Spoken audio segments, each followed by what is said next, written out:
Itu Bapak sampai keluar rumah itu bisa kena itu. Kan ada gongkol, jadi dia hantar dari sana. Di ujung sana itu dapur semua yang asal dapurnya. Ini 5 yang bentuknya panik ke bawah. Lurus ke sini. Ya Martusi tidak ada tebing kan di sini. Tebingnya di bawah. Dia Tebingnya di bawah. Di bawah. Jam sebelah sini. Kebetulan di bawah itu harus ada kali jembatan dia besar boleh batu. cari jalan Jadi masuk. mungkin banjir Ya, pukul di pukul di batu baru lemparnya ke sini. Tikungan ada batu tuh ya. Iya, ada batu besar. Yang di sana di atas tadi itu ada batu. Ada batu. Kena batu dia geser ke Dia sini. geser kembali ke sini. Di sini punya kena batu dia naik. Ya. Ini untung kemarin kali kecil ini juga tidak Tidak naik. tidak Kali naik. ikutan ini Kami kalau nyebrang lewat sini.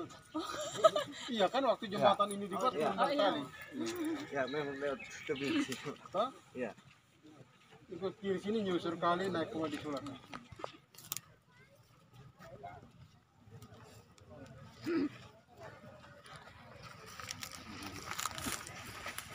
ini yang surat yang sudah pergi. Kali itu tambah ini.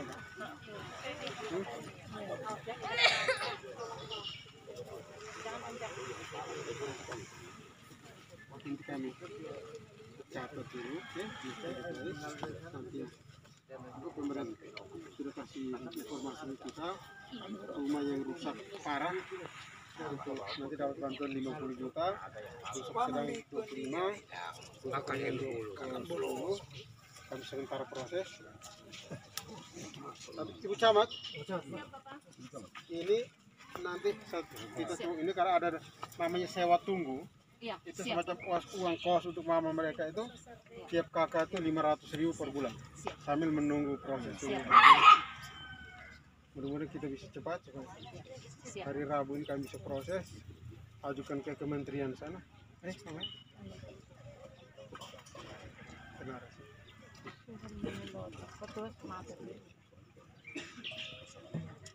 Kawan kita.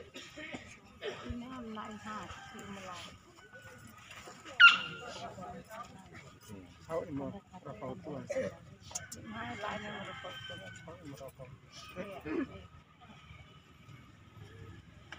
Terus, ini.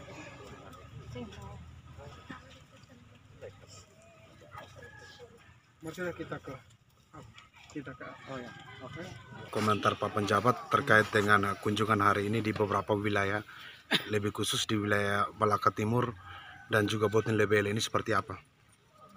Dari tadi pagi saya lihat dulu tanggul yang tergerus banjir di Metamauk, kemudian lihat jalan yang patah di Talibun, saya terus ke Kota Biru sampai ke Lakuran. Di situ ada jalan negara yang patah setinggi sekitar 1,5 meter dan harus segera diperbaiki supaya bisa dilewati untuk trans nasional. Dari situ saya ke sini lihat jembatan Numpon yang rusak. Mudah-mudahan besok alat berat sudah turun, bisa buka akses alternatif jalan yang lain. Cuma saya harap Ibu Camat dan Bapak Desa di sini tolong sampaikan ke warga di sini. Ini kan jalur lama, jadi jangan ada yang klaim bahwa ini tanah kami punya, ini pohon kami punya. Mari kita berkorban sedikit lah untuk kepentingan umum supaya jalannya bisa dibuka. Besok alat berat kita kirim ke sini. Mudah-mudahan 1-2 hari ke depan jalan menyeberang ke sebelah sudah bisa dilewati. Daripada ikut kabel listrik, risiko jatuh dan lain-lain, terutama anak kecil.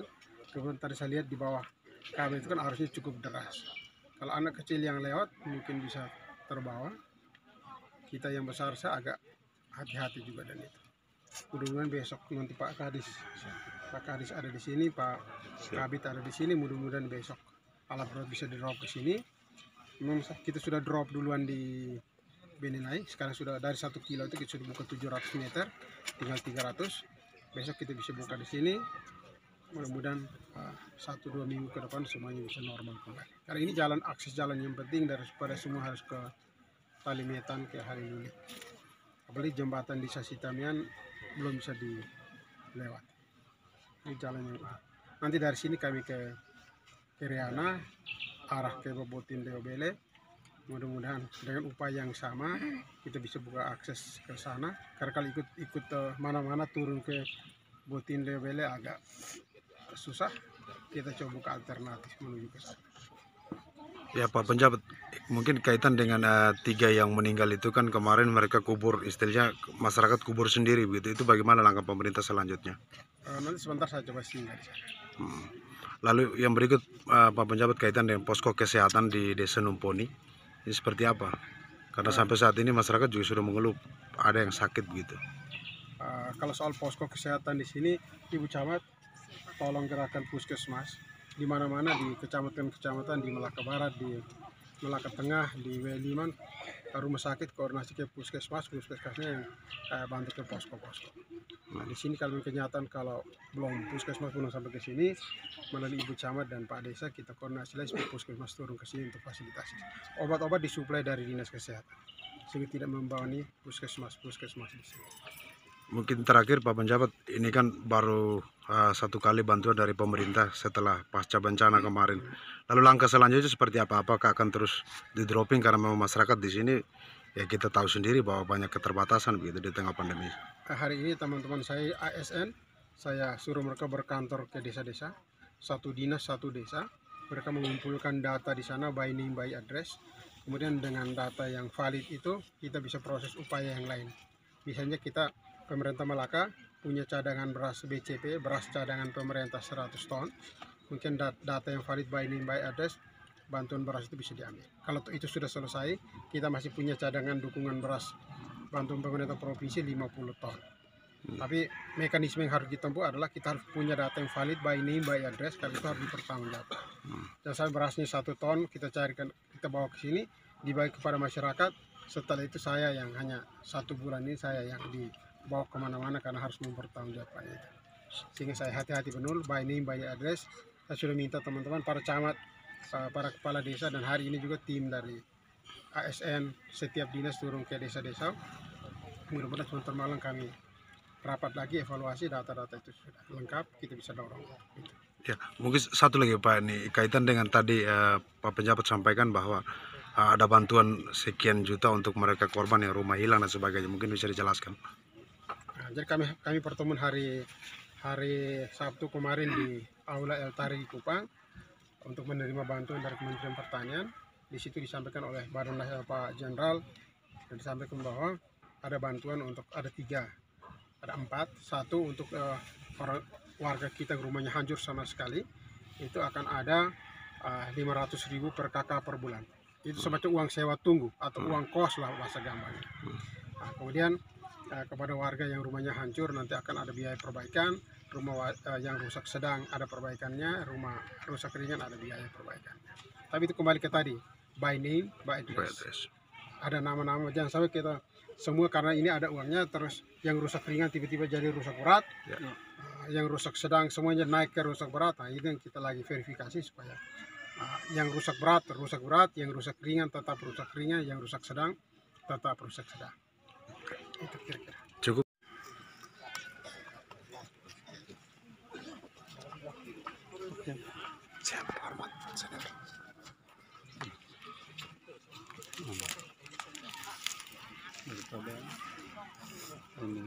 Mungkin bisa kasih tanggapan terkait dengan bantuan pemerintah yang baru hari ini turun. Seperti apa Pak Ustaz?